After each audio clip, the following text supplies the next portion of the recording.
Hello! So it's the time!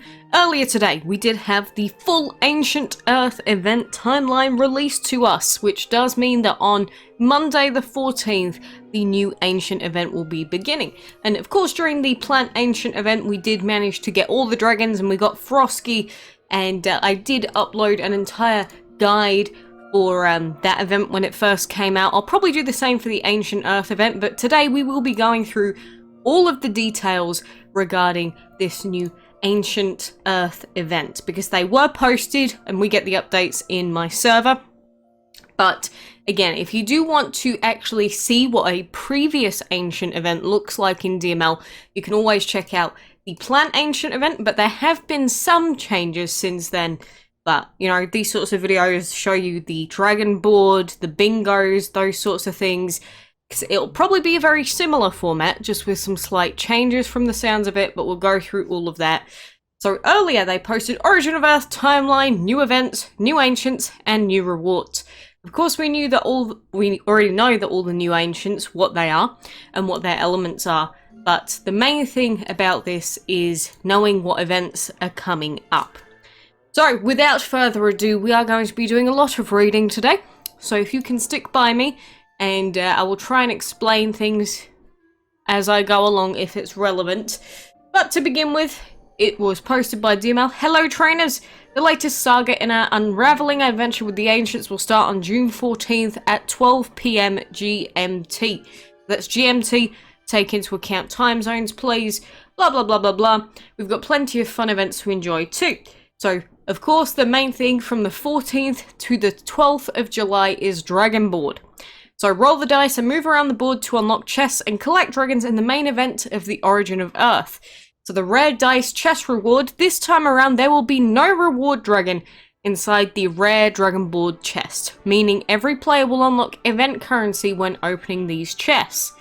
Epic dice chest rewards, the reptilian dragon piece is guaranteed after 190 opens. Once unlocked, this chest rewards enchantment materials. Then the other one is Ancient Dice Chest Rewards, Polveles pieces and extraordinary quality enchantment mats guaranteed dragon after 220 opens. Once unlocked, this chest rewards 2 sets of extraordinary mats. So the first thing a lot of older players are going to notice is that the chest count has gone down to 220 required to guarantee the dragon. So immediately this seems like a good thing. The reason this has happened is because they've actually reduced the amount of events where you can get event currency. So keep that in mind. Next up, we've got the bingo card. Now, the bingo will be the main source for bonus event currency outside of the normal amount earned from completing tasks, with 100 event currency available to collect for each row or column completed on every daily bingo. Ancient tickets will be available each day with 2 tickets awarded for each diagonal completed. Completing a full house will award parts for dragons too, with a new dragon available each week. So this is different, because the bingo before, it became a question of picking the good bingo days, like what you can see on the screen here, this bingo board, and essentially picking the good ones and only doing those, or the ones that had set dragons that you needed.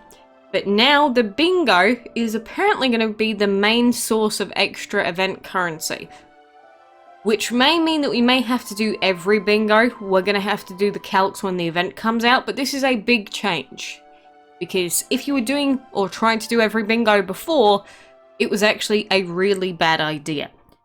So that's something that we're going to have to work out as this new event starts, so that's something to really keep in mind.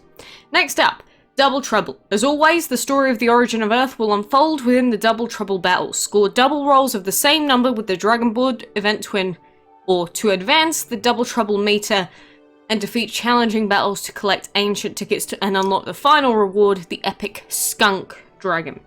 So Double Trouble will come down to a lot of dice roll luck. There's not a lot you can do to change that apart from just, you know, log in, get as much event currency as you can and hope that they both land on doubles. But it is kind of just a lot of RNG. So, Next up, Special Ancient Dungeons, June the 14th to July 12th. Each week throughout the Origin of Earth, we'll be running special editions of the Bottomless Dungeon, but where you'll find ancient tickets inside every chest within the dungeon.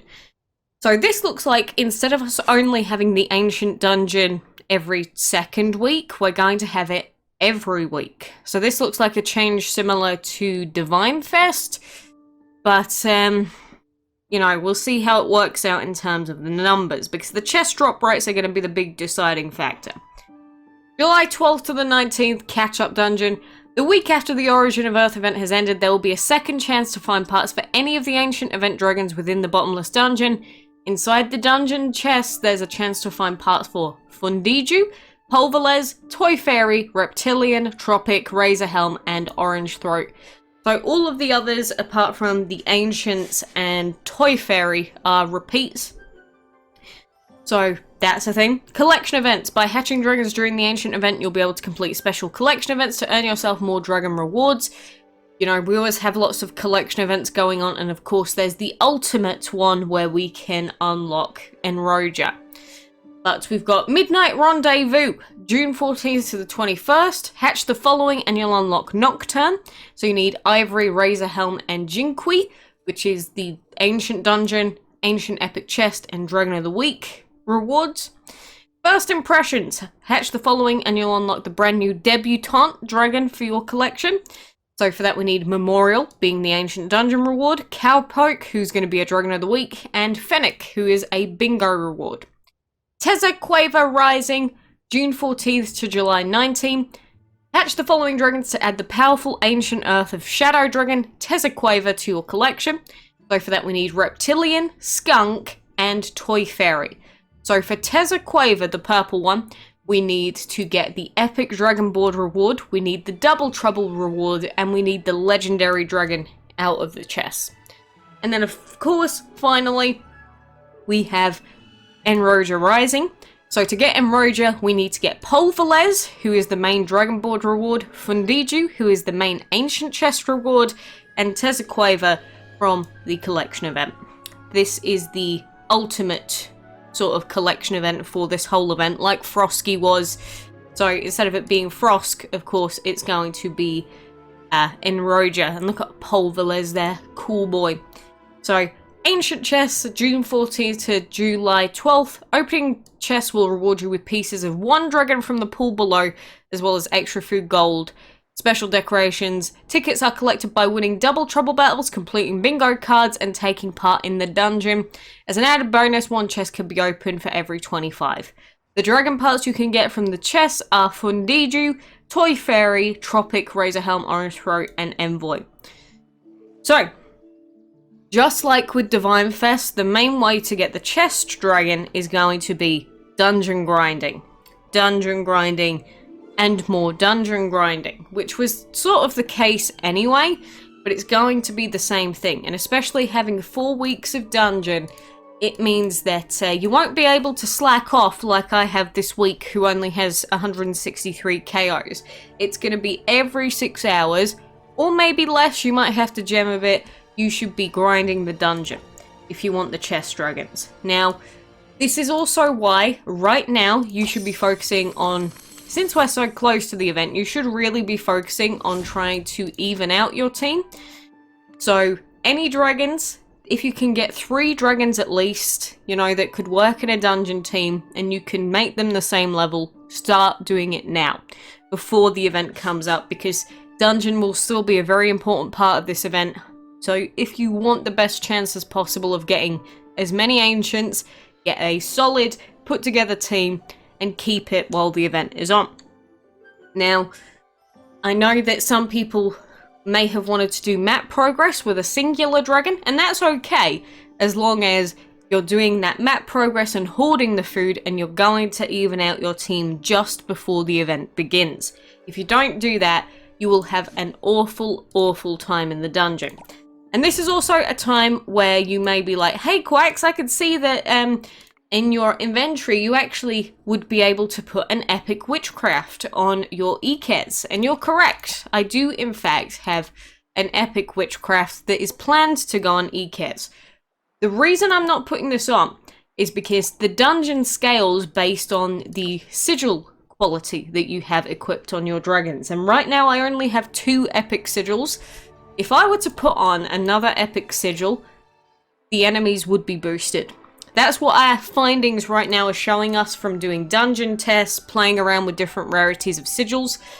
So right now, you may be in a similar situation to me, and it may actually be more beneficial to just not touch what you already have. A few people have been suggesting that it's actually a better idea, that you can have a couple of epic sigils, and ideally you'd probably also want to have an epic acceptance on at least one of them, or 2 of them. But the best thing is to wait until you have a full 6 slot of epic sigils. So that would mean epic wonder, epic acceptance on 3 of them, and epic either wonder or witchcraft depending on the ancient. That's more complicated reasoning, which if you don't have a great dungeon team to begin with, it won't be super important, but it's still something you should take into account. And just before an ancient event, don't do anything dumb. Don't put on a random set of epic sigils and then find out that you actually get less dungeon KOs because the opponents are too hard. That would be very embarrassing. So that is all of the new ancient event news. Here's another, the Magician Dragon. I guess we could place him and use him as ascension fodder. I'm not going to do that right now because I don't have any space. But if you do want to see the full notes, again, they've been posted into my server because they're linked straight from the official DML server. You can chat in either of those servers about these changes. It's in the pins at the top right. You can see pinned messages and it's all written in there. But essentially, it is the same, but all of the extra events, like the solo events and everything else, have been removed. Which is strange, because they used to be a big source of extra event currency back with the old events, but now it's primarily going to come down to logging in every 6 hours, and potentially the bingo, which used to be a really easy way to waste a lot of event currency. So we'll have to confirm what the best strategy is going to be when we're actually in the event, and we see all the numbers, 100% confirmed, but I guess for now, that's all the information we're probably going to get. So, best of luck. Get your teams prepared, get your brain prepared, get your time frames prepared for 6-hour resets all the time. And I hope you can get lots of ancient dragons. But if you do have any other questions, let me know on Discord or in here. I hope you get many double troubles during your adventures so that you can get that dragon too. But for now, good luck. And I hope to see you again soon.